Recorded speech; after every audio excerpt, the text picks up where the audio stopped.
ברוך אתה אדוני, אלוהינו מלך העולם, אשר בדברו מעריב הרבים בחוכמה, פותח שערים בתבונה, משנה עתים ומחליף את הזמנים, ומסדר את הכוכבים.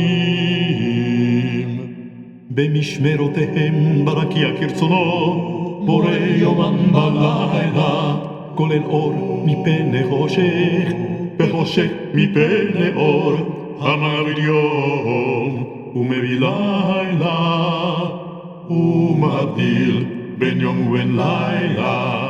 אדוני צבאות שמו, ברוך אתה אדוני, המעריב הרעים.